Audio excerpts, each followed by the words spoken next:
Kamu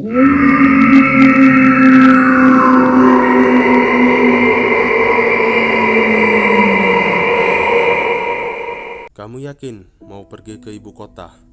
Kenapa gak nyari sekitar sini? Yang deket aja dulu, kali aja tenaga kamu dibutuhkan. Sri terdiam, butuh waktu untuk mencerna kalimat bapak. Kerja apaan pak di sini? Lah, saya itu cuma lulusan SD, kata Sri sembari menghela nafas. Kalau kamu berangkat, nasib bapak gimana? Siapa yang nanti merawat nak? Iya pak, Sri paham. Tapi kalau Sri tidak cari kerja, bagaimana saya kasih duit? Sore itu matahari mulai terbenam sebelum seseorang mengetuk pintu gubuk rumah Sri. Rupanya itu adalah Bu Menik, tetangga yang paling mampu di kampung itu. Ia menyampaikan kedatangannya, mengabarkan bahwa ada seseorang penelpon dari Gria Zaina, salah satu agen penyalur pembantu, yang tempo hari dititipi oleh Sri bila ada yang membutuhkan tenaganya. Sri pun bergegas. Di kampung itu memang hanya Bu Menik yang punya pesawat telepon. Karena itu banyak warga yang selalu minta tolong kepada beliau, termasuk untuk urusan ini. Sri menjawab telepon, menyampaikan kesiapannya. Ia diminta datang esok hari ke rumah si penyalur. Untuk sementara, Sri menunda keberangkatannya. Ia berharap bila memang rezekinya tidak jauh dari tempatnya tinggal, ia akan menyanggupinya. Mengingat bahwa bapak sudah tua, dan mungkin ia tidak mau jauh dari anak semata wayangnya yang hanya lulusan SD seperti kebanyakan anak perempuan di kampung itu. Baginya, yang sekarang Sri pikirkan adalah ia harus mencari uang untuk menopang kebutuhan yang kian hari semakin melejit. Untuk makan sehari-hari saja sudah susah. Untuk itu, Sri nekat melamar untuk menjadi pembantu di rumah orang yang mampu. Langit masih gelap, namun Sri begitu antusias. Meski ia janjian akan datang pada pukul 8, Sri sudah bergegas keluar rumah. Saat fajar pertama sudah menyingsing tinggi, ia harus naik angkutan kota. Kampungnya ada di pinggiran, butuh waktu 1,5 jam untuk sampai ke kota. Tibalah Sri di depan rumah besar itu. Meski dalam bentuk rumah, namun si pemilik sudah sangat terkenal sebagai agen penyalur tenaga kerja untuk orang yang mencari jasa PRT. Sri baru tiba dan dilihatnya sudah banyak sekali orang menunggu. Tampaknya Sri bukan satu-satunya yang datang. Butuh waktu lama untuk akhirnya nama Sri yang dipanggil. Ia masuk ke sebuah ruangan kecil melihat si pemilik agen penyalur. Lalu ia menjelaskan bahwa kemungkinan ia butuh jasa PRT untuk satu keluarga. Namun ia masih harus diseleksi, dan siang ini si keluarga akan datang. Sebelum keluarga itu datang, si pemilik jasa bertanya pertanyaan yang membuat Sri sedikit curiga. Lebih tepatnya, pertanyaan mengundang banyak sekali pertanyaan. Salah satunya, "Sri, ini benar kamu lahir di Jumat Kliwon?" Sri yang mendengar pertanyaan itu awalnya kaget, namun dengan tergagap Sri bisa menjawabnya. Bila memang benar ia lahir di hari Kliwon, namun ia tidak tahu bila itu hari Jumat. Si pemilik jasa mengangguk seakan ia menemukan apa yang ia cari. Bagi Sri, itu pertanyaan aneh. "Hari lahir kamu istimewa ya Sri," kata si pemilik jasa. Lalu kemudian ia membawa Sri ke ruangan lain yang lebih besar, lebih megah. Ia diminta untuk menunggu. Sayangnya sudah ada 2 orang yang sudah duduk di sana lebih dahulu. Tampaknya Sri sudah lolos. Selama berjam-jam Sri menunggu di sana. Ia sudah mengobrol dengan 2 orang yang duduk. Namanya adalah Erna dan Dini. Usianya tidak jauh dari Sri, masih muda dan belum menikah. Entah sampai mana mereka berbicara. Tiba-tiba si pemilik jasa memanggil salah satu dari mereka. Erna keluar. Lama tidak ada kabar, Erna tidak kembali. Sekarang ganti Dini yang dipanggil. Kini tinggal Sri sendiri di ruangan itu, menunggu entah untuk apa. Di sela kebosanannya, Sri melihat-lihat lewat jendela. Di sana, ia melihat banyak mobil terparkir. Sri tidak melihat mobil itu tadi. Kini, tiba giliran Sri yang dipanggil. Dengan ragu, ia keluar, berjalan menuju ruangan tadi yang sekarang ada si pemilik jasa dengan seorang wanita yang memakai pakaian adat kebaya lengkap dengan sanggul. Ia duduk anggun menatap Sri dari ujung kepala hingga mata kaki. Ia tersenyum sangat tulus, membuat Sri merasa sungkan sekali, seakan berhadap dengan orang berderajat tinggi sekali. Sri bahkan tidak berani melihat matanya. Auranya begitu membuat Sri merasa kecil sekali. "Cantik sekali," ucapnya, nada suaranya sangat halus. Sri diminta untuk duduk. Kemudian si pemilik jasa memperkenalkan siapa wanita anggun itu, yang rupanya adalah pemilik rumah makan yang sangat terkenal sekali seantero Jawa Timur. Sebegitu terkenalnya, kekayaannya tidak perlu lagi dipertanyakan. Semua itu membuat terkejut. Namanya Kembang Krasa.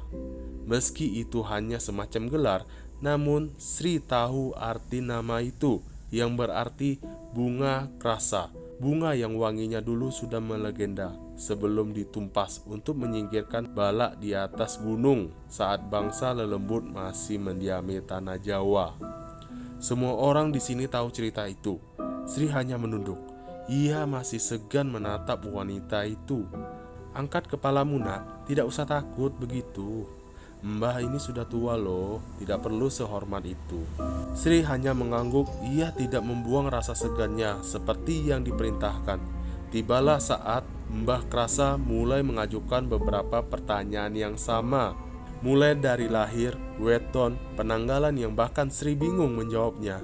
Puncaknya saat ia menyentuh tangan Sri. Ia tersenyum. "Nak, kamu mau kerja sama saya?" Sri mengangguk. "Kamu minta berapa untuk gajimu dalam sebulan?" tanya Mbah Krasa. Sri bingung menjawab, kemudian dengan gugup ia mengatakan, 700.000 nek kalau bisa." Sri sempat melirik wanita itu. Ia tetap anggun dengan senyumannya. 700.000 katanya. "Bagaimana bila setiap bulan ku kasih kamu 5 juta? Sri kaget bukan main. Gaji PRT tahun itu cuma 500.000. Sri pun setuju. Ia tidak tahu harus mengatakan apa. Bahkan ketika si wanita sudah pergi, si pemilik jasa tidak akan memungut uang sepeser pun dari Sri. Hal itu membuat serentetan kejadian ini menjadi semakin aneh. Pekerjaan macam apa yang digaji setinggi itu? Sri mulai ragu. Ia pulang menceritakan sama bapak. Namun bapak mengatakan hal yang sedari tadi di pikiran Sri. "Firasat bapak kok buruk ya? Apa nggak usah aja cari yang lain?" Namun Sri meyakinkan bahwa ia harus bekerja. Kapan lagi ia mendapatkan pekerjaan dengan gaji setinggi itu? Dalam hati kecil Sri, ia ingin melihat terlebih dahulu pekerjaan apa yang diberikan kepadanya. Keesokan harinya, ia pergi ke rumah Mbak Krasa di sana. Ia melihat Erna dan Dini. Mereka sama-sama terkejut satu sama lain. Seperti sebelumnya, mereka dipanggil satu persatu hingga tiba giliran Sri. Kali ini, ia melihat semua anggota keluarga Mbah Krasa. Ada 7 orang yang kesemuanya duduk memandang Sri. Sama seperti sebelumnya, mereka seperti mengamati Sri dari ujung kepala hingga mata kaki. "Begini Mbak, saya mau tanya dulu, Anda setuju bekerja di sini? Karena ada larangan keras bila Anda sudah menerimanya. Larangannya tidak akan bisa dicabut," kata seseorang wanita yang lebih muda, umurnya berkisar sekitar 30-an. Larangan seperti apa? Sri bisa melihat gelagat aneh karena mereka saling memandang satu sama lain, seakan pertanyaan Sri tidak perlu mereka jawab. Mbah Krasa berdiri dari tempatnya. Ia lalu berbisik pada Sri, "Hidupmu akan terjamin bila kamu mau. Tapi saya tidak mau memaksa kalau kamu tidak mau." Tidak ada jawaban dari pertanyaan Sri. Namun Sri memberi jawaban pada saat itu juga. "Iya, saya mau." Sri pun melangkah pergi. Ia menemui Dini dan Erna. Rupanya mereka semua diterima bekerja di sini. Di sini adalah pertanyaan yang akan membuat mereka kebingungan, terutama saat malam mereka tiba. Malam itu, ketika mereka semua sudah datang di rumah ini, tanpa Mbah Krasa sudah menunggu bersama anggota keluarga lain. Di sini ia menjelaskan bahwa mereka bertiga akan ditugaskan di sebuah rumah lain. Sebuah rumah yang sangat jauh sekali. Rumah di dalam sebuah hutan. Sri dan yang lain bingung, tidak ada penjelasan ini sebelumnya. Namun, mereka sudah berjanji mau menerima pekerjaan ini. Rumah macam apa yang dimaksud pun Sri tidak mengerti. Ada sebuah mobil yang sudah siap mengantar mereka. Di sana, sopir mereka akan menjelaskan pekerjaannya. Mobil sudah bergerak. Sri, Erna, dan Dini masih terlihat kaget. Satu sama lain tidak ada yang berbicara. Bingung, Sri memberanikan diri bertanya kepada sopir. Namun sopir memberi isyarat bahwa mereka tidak boleh berbicara terlebih dahulu, seakan-akan mereka dibuntuti sesuatu. Ada kejadian menarik yang membuat Sri semakin curiga. Setiap persimpangan, si sopir berhenti, mengambil sesuatu dari belakang, letakkan di tengah jalan, seperti bunga di dalam kotak yang terbuat dari daun pisang. Hal itu menimbulkan kecurigaan apa yang sebenarnya ia lakukan.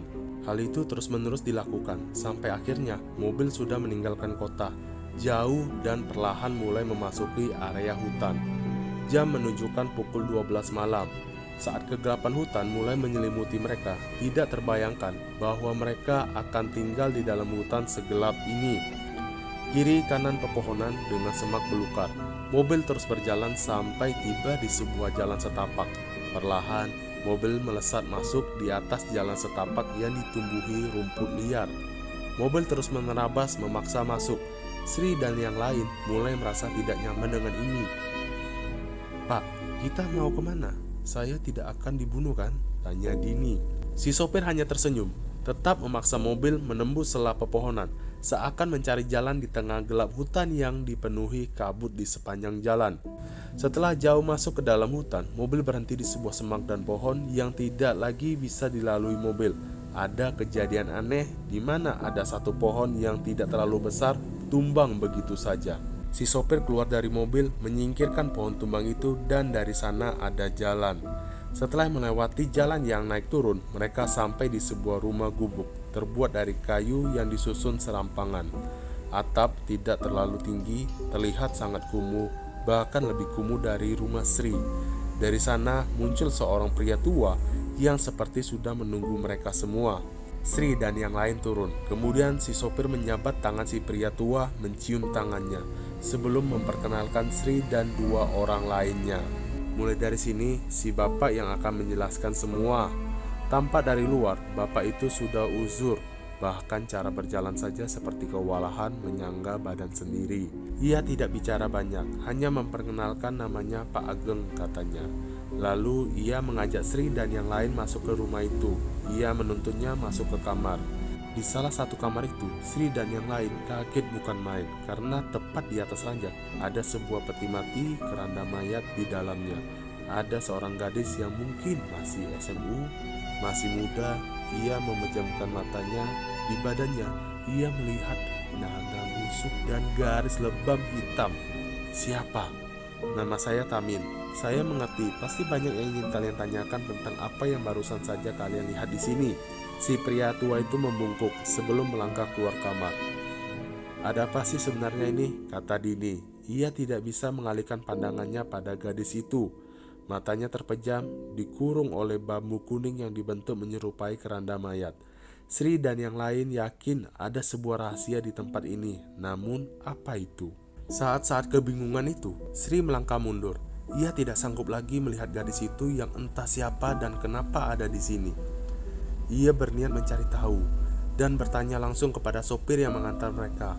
Sampai langkahnya terhenti melangkah, ia mendengar si sopir berbicara. "Dik, apa nggak ada yang ngasih tahu mereka pekerjaan apa yang sebenarnya dijanjikan di sini? Kok tampaknya mereka terkejut sekali?" Si sopir mulai berbicara. "Belum, Mbah, maaf." "Loh, kamu mau langsung pulang tah? Apa nggak besok aja?" tanya si Mbah. "Tidak, Mbah, besok saya harus mengantar ibu." "Ya sudah, hati-hati, takutnya ada itu." "Itu?" batin Sri. Apa maksud kalimat itu? Apa yang mengikuti sebenarnya? Dan ada apa semua ini? Banyak pertanyaan muncul dalam kepala Sri sebelum si Mbah tiba-tiba berbicara. "Keluar saja, Nak, saya tahu kamu ada di situ." Sri melangkah keluar, melihat cahaya mobil mulai menjauh, pudar lalu menghilang. "Panggil temanmu, biar mengerti kenapa kalian ada di sini." Sri pun memanggil yang lain. Mbah Tamin duduk di sebuah kursi panjang, matanya menerawang jauh di teras rumah gubuk. sementara Sri dan yang lainnya berdiri siap dengan penjelasan semua ini. Suasana hutan kian mencekam, setiap sudut pohon seakan hidup dan mengamati mereka. Sri merasa kecil di tempat ini. Aku masih ingat, anak kecil, cantik, ceria, belum punya dosa. Seperti baru kemarin rasanya, tapi sekarang anak kecil itu terbaring sakit melawan kodrat nyawanya, hanya karena santet dari manusia biadab. Wajah Mbah Tamin menegang. Kosakata kalimatnya seperti penuh amarah, membuat Sri dan yang lain bergidik ngeri. Anak kecil itu Dela, dia yang di kamar. Santet, ucap Sri dan yang lain bersamaan. Wajah Sri dan yang lain semakin menegang. Iya, karena itu dia disembunyikan di sini, biar bisa bertahan sampai ketemu cara memasang santetnya. Disembunyikan dari siapa, Mbah? Tanya Sri yang semakin tertarik. Seakan semua yang ada di sini membuatnya penasaran. Mbah Tamin menatap Sri, matanya seakan tidak nyaman dengan pertanyaan itu. Banyak yang tidak kamu ketahui, lebih baik kamu tidak tahu saja. Suasana menjadi hening sesaat. Mbah Tamin mengambil sebuah kotak, mengambil sejumput daun kering dari dalam kotak itu, memelintir dengan kertas sebelum menyesapnya kuat-kuat. Asap mengumpul dari mulutnya. Sekarang waktunya saya memberitahu tugas kalian di sini. Mbah Tamin berdiri, ia seakan memberi tanda agar Sri dan yang lainnya mengikutinya. Ia berjalan di samping sisi rumah. Banyak sekali potongan kayu yang disusun. Memang, rumah ini terlihat mengerikan dengan pencahayaan yang hanya dari lampu petromak. Selain itu, kegelapan ada di mana-mana. Ia berhenti tepat di belakang rumah. Ada sebuah pagar bambu, di mana di dalamnya ada sebuah sumur. Di sana tempat untuk mandi dan tempat untuk mengambil air untuk kebutuhan hidup selama tinggal di sini, termasuk untuk basuh tubuh mati Dela yang terbaring tak bergerak. Hanya Sri yang berinisiatif bertanya, terutama ketika soal memandikan itu. Entah apa dan kenapa Sri seakan tahu cara memandikannya. Pasti tidak sama seperti cara memandikan orang biasa. Hal itu membuat Mbah Tamin tersenyum, seakan mempersingkat penjelasan beliau tentang ini semua. Iya, cara memandikannya memang berbeda. Ada tata caranya, salah satunya bunga 7 rupa. Mbah Tamin menunjuk sebuah tempat khusus di mana ada bunga dengan rupa berbeda, diletakkan di atas tempeh. Dengan cekatan, Mbah Tamin mengisi baskom dengan air, mencampurinya dengan bebungaan itu, membawanya ke kamar tempat Dela tertidur. Lalu, ia melihat Sri, memanggilnya. Dini dan Erna hanya mengamati saja. Ia diminta mengikat tangan dan kaki Dela. Sri menuruti apa kata Mbah Tamin. Walau sebenarnya ia bingung kenapa Dela harus diikat. Setelah Sri menyelesaikan tugasnya, Mbah Tamin baru membuka keranda bambu kuning itu. Ia mulai membasuh badan Dela. Sri ikut membantu. Dan di sana, Sri menemukan fakta mengejutkan lain. Perut Dela membesar seperti mengandung. Sri yang membasuhnya menatap Mbah Tamin dengan tatapan bingung dan kaget. Namun Mbah Tamin tampak mengerti apa yang ingin Sri tanyakan. Setelah selesai dengan semua itu, keranda kembali ditutup dan kain yang mengikat Dela dilepas satu persatu. Mbah Tamin melangkah pergi. Mbah, kata Sri, mengejar Mbah Tamin. Di belakangnya ada Dini dan Erna yang tidak tahu apa yang baru Sri lihat. Nanti saya ceritakan, kalau kamu sudah siap saja, kata Mbah Tamin. Tugas kalian mengurus Dela. Sudah 3 hari berlalu, Sri, Dini, dan Erna bergantian mengurus Dela. Mulai memandikannya, memberinya minum. Gadis itu lebih seperti gadis yang tengah koma dibandingkan gadis disantet entah oleh siapa dan bagaimana latar ceritanya. Masih terlalu awam untuk tahu, pikir Sri. Entah sudah keberapa kali Sri mendengar Erna dan Dini berbicara tentang Dela, berbicara tentang bau busuk yang keluar dari tubuhnya, sampai kalimat tidak menyenangkan lainnya saat mereka tinggal di tempat ini, dan betapa misteriusnya lelaki tua bernama Tamin itu. Sri memilih diam. Namun, di luar semua itu, sebenarnya Sri sama seperti yang lain. Aroma busuk itu benar-benar mengganggunya. Selain itu, hidup di sini sangat berat. Tidak ada orang lain, kiri kanan hanya pohon liar. Seakan mereka tinggal di dunia yang berbeda. Suatu sore, Mbah Tamin pamit. Ia akan pergi. Ia berpesan kepada Sri dan yang lainnya untuk tetap menjalankan tugasnya dan tidak melupakan pantangan yang sudah ia ucapkan. Salah satunya, untuk tidak lupa mengikat Dela saat membuka keranda itu. Tidak lupa, Mbah Tamin juga berpesan untuk tidak membukakan pintu pada malam ini. Siapapun dan bagaimanapun, jangan membuka pintu, ucap Mbah Tamin. Sebelum ia pergi, melangkah menembus pepohonan hutan, Sri yang mendengarnya merasa merinding setiap ingat pesan orang tua itu. Hari sudah gelap. Sri menutup pintu dan jendela, lalu pergi ke kamar. Di sana ia melihat Dini sudah tidur. Di sampingnya Erna tengah meringis menahan sakit. "Kamu kenapa, Er?" tanya Sri. "Sri, aku boleh minta tolong tidak?" "Minta tolong apa?" "Malam ini giliranku memandikan Dela. Bisa kamu gantikan? Besok ganti aku yang gantikan kamu." Awalnya Sri keberatan, namun melihat kondisi Erna, Sri setuju. Setelah menerima permintaan Erna, Sri bersiap mengambil air. Ia lupa bahwa air di gentong dapur sudah habis. Terpaksa ia membuka pintu, bersiap untuk menimba air dari sumur. Meski awalnya ragu, Sri mematung di depan pintu, lalu perlahan membukanya, lalu keluar. Entah perasaan tidak enak macam apa yang Sri rasakan malam ini. Lebih hening dari biasanya. Tidak terdengar suara binatang malam, seakan membawa ketakutan Sri yang selama ini ia tahan menyeruak keluar. Sri melangkah keluar. Ia cepat-cepat pergi ke sumur, menimbahnya lalu kembali lagi. Tapi dari sudut pandang mata Sri, jauh di salah satu pohon besar di samping pagar bambu kamar mandi, Sri melihat ada wajah yang mengamati. Saat Sri menatapnya, wajah itu menghilang. Sri terdiam cukup lama, namun ia tetap melanjutkan tujuannya. Ia harus cepat melakukan tugasnya. Sri segera menimba air dengan cepat. Tidak lupa matanya awas menatap sekeliling, seakan ia sedang dikejar sesuatu. Setelah semuanya selesai, Sri berlari dan mengunci pintu. Perasaan lega langsung dirasakan oleh Sri. Kini ia melangkah menuju kamar Dela. Sri meletakkan airnya. Taburan kembang sudah ia lakukan. Kini Sri membuka keranda bambu kuning, mulai membasuh tubuh Dela dengan handuk kecil. Ia masih tertuju pada perut besarnya, yang kata Erna dihamili oleh Mbah Tamin. Namun Sri tidak percaya. Ia selalu menyangkal ucapan itu. Sri terus membasuhnya hingga sampai ke tangannya yang penuh luka borok. Di sana Sri terdiam. Ia lupa belum mengikat tangan dan kaki. Saat Sri baru menyadarinya, ia menatap Dela, membuka mata, tersenyum menyeringai, melotot menatap Sri. Sri kaget, berseringut mundur. Namun Dela mencekik leher Sri kuat-kuat. Ia menganggah menunjuk gigi hitamnya yang membusuk. Terjadi pergulatan hebat antara Sri dan Dela. Sri hanya berusaha melepaskan cekikan Dela yang kuat sekali, membuatnya hampir meregang nyawa. "Siapa kamu, Nak?" tanya Dela. Suaranya berat, nyaris menyerupai suara seorang wanita tua. "Di mana ini, Nak?" Sri masih mencoba melepaskan cengkeraman kuat itu. Namun Dela terus menyeringai, air liurnya menetes, matanya putih. Ia tersenyum.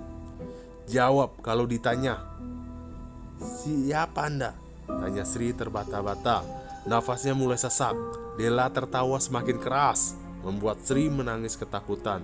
Sebelum Erna masuk ke kamar karena keributan itu, ia bingung melihat Dela terbangun. "Ada apa ini, Sri? Kenapa Dela? Kenapa Dela?"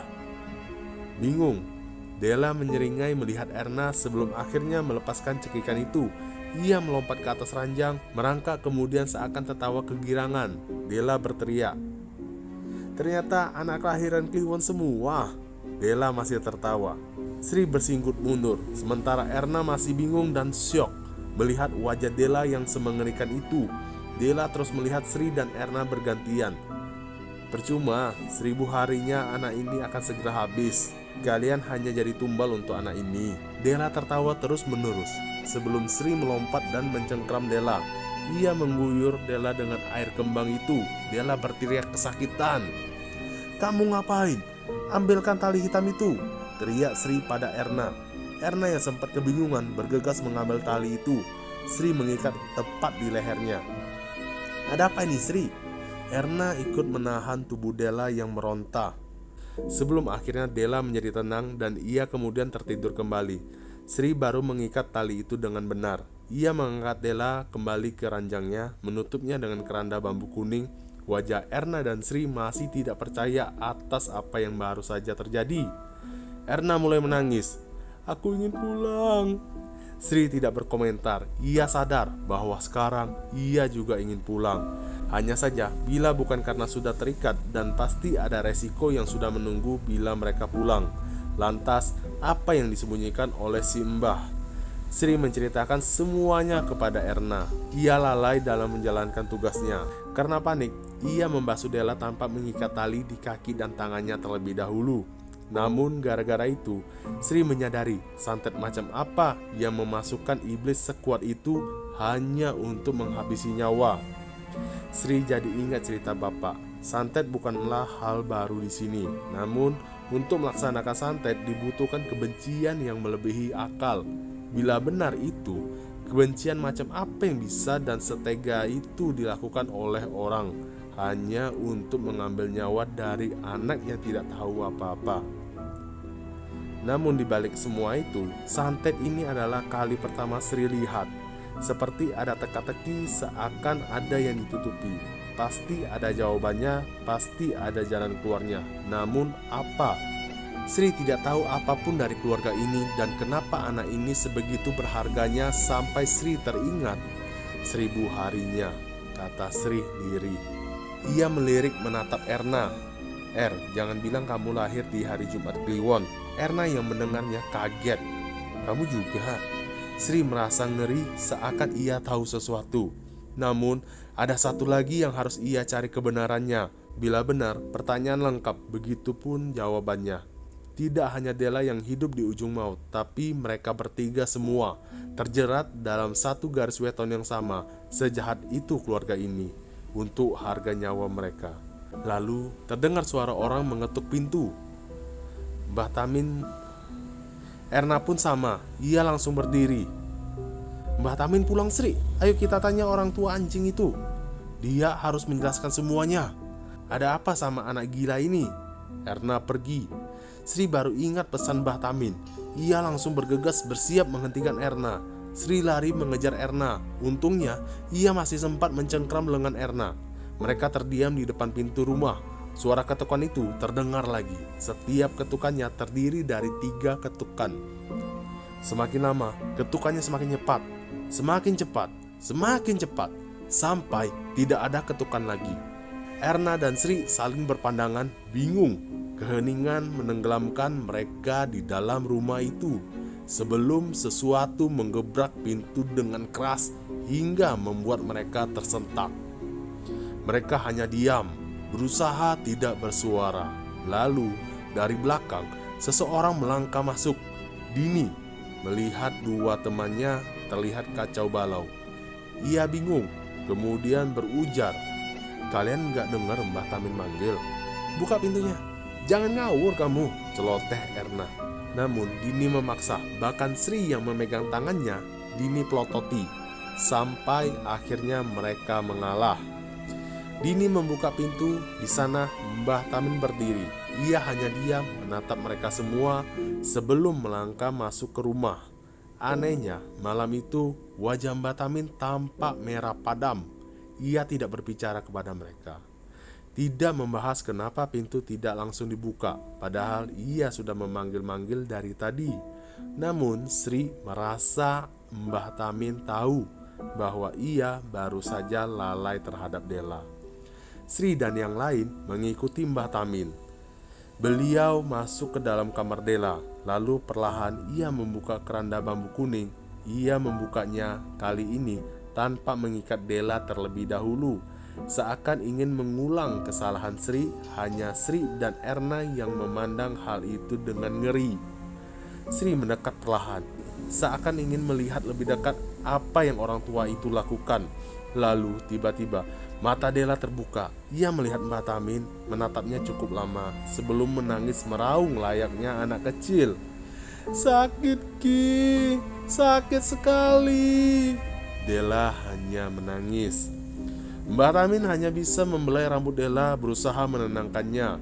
Pemandangan itu seperti melihat seorang ayah dan anak yang saling mengasihi. Namun Sri masih belum mengerti kenapa seakan Dela yang ini berbeda dengan Dela yang Sri dan Erna temui tadi. Apa yang sebenarnya terjadi? Sabar ya nak, sebentar lagi adalah puncak rasa sakitmu, ucap Mbah Tamin. Ia masih mengelus rambut Dela.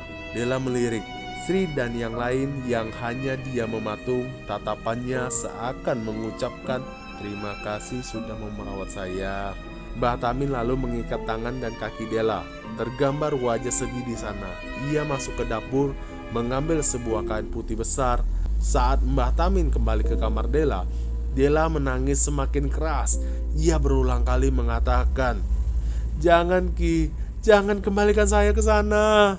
Namun Mbah Tamin tetap meletakkan kain putih itu, menutupi sekujur tubuh Dela yang meronta-ronta.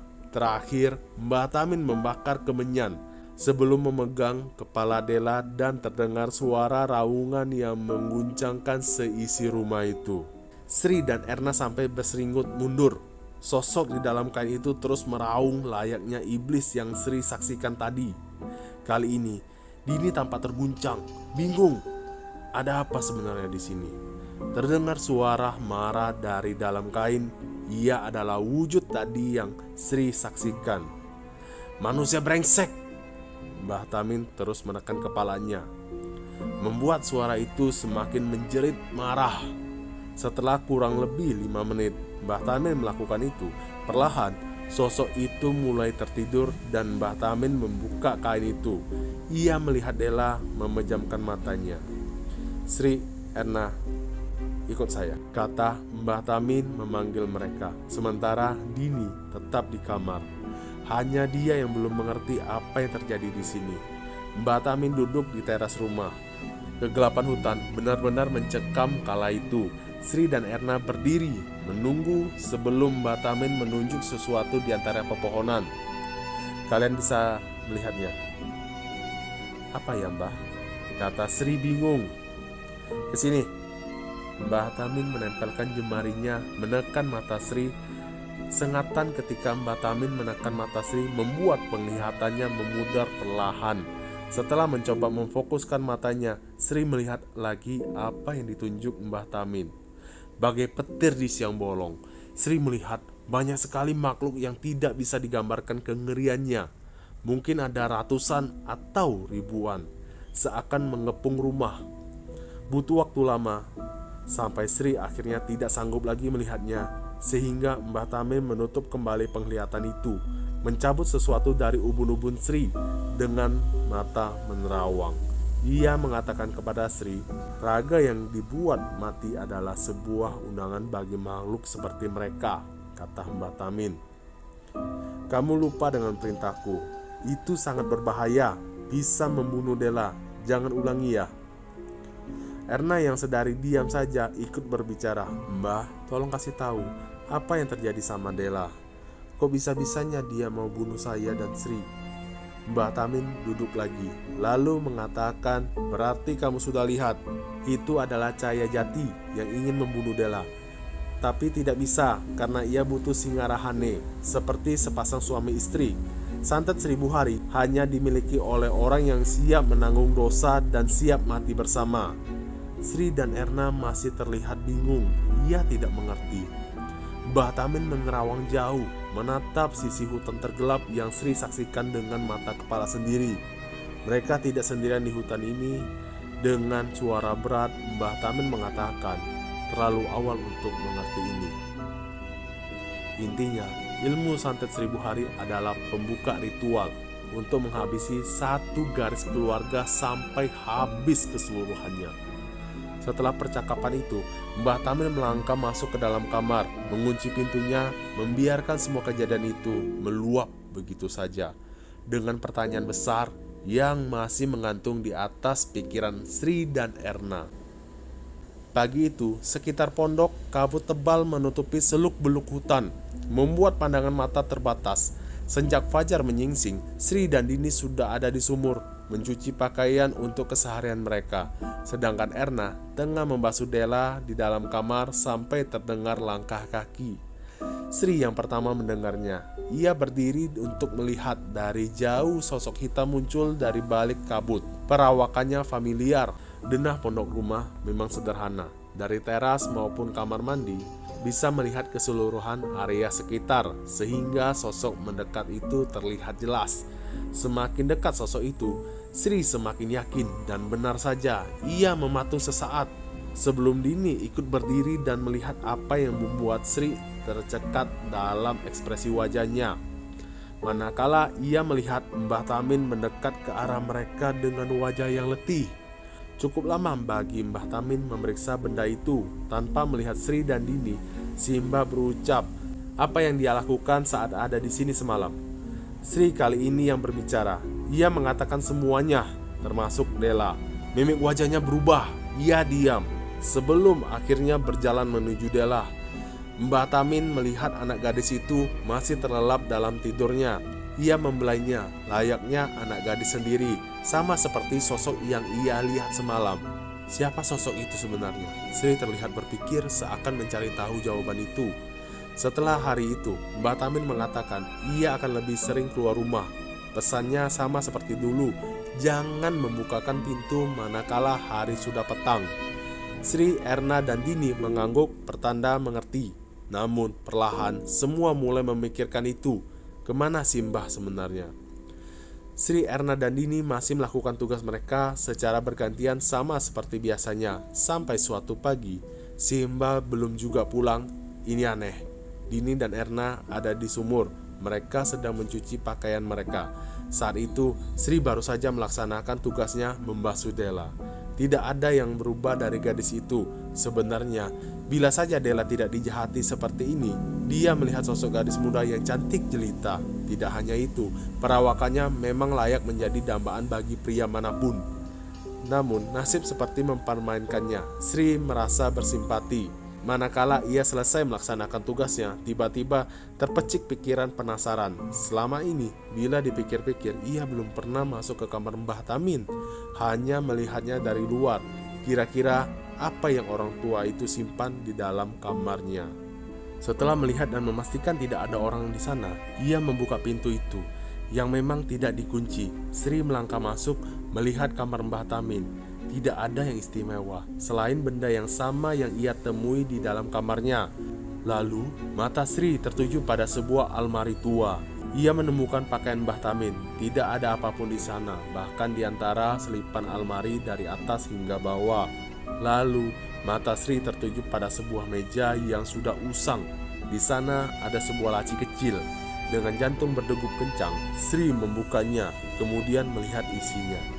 Di sana ia menemukan boneka isi rumput teki. Bentuknya sudah sangat berantakan akibat dicabik dan ditusuk. Masalahnya, Sri tahu benda apa itu. Itu adalah benda yang sering digunakan untuk media santet. Apa yang sebenarnya orang tua itu lakukan? Tidak hanya itu saja, ada beberapa benda lain, seperti sebuah cincin akik dengan batu merah, dan terakhir sebuah foto yang usang. Di belakangnya tertulis keluarga Atmojo. Ketika Sri memperhatikan foto itu, ia memekik ngeri.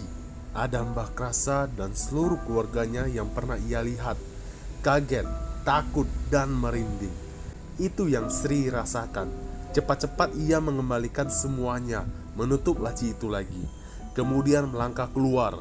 Saat Sri membuka pintu, ia tersentak melihat Erna dan Dini menatapnya kaget. "Ngapain kamu?" Sri terdiam. Ia berusaha tetap diam. "Semalam Simbah nyuruh saya bersih-bersih kamar."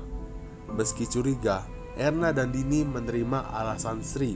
Ia melewatinya begitu saja. Namun perasaan Sri pagi itu sudah porak-poranda dengan pemikiran-pemikiran gilanya. Sejak hari itu, setiap kali berpas-pasan dengan Simbah, Sri seperti terguncang. Ia tidak bisa menutupi ketakutannya. Namun dari cara melihat Simbah, tampaknya beliau tahu sesuatu dan itu membuat Sri tidak tenang. Ia seringkali merasa Mbah Tamin memperhatikan gerak-geriknya.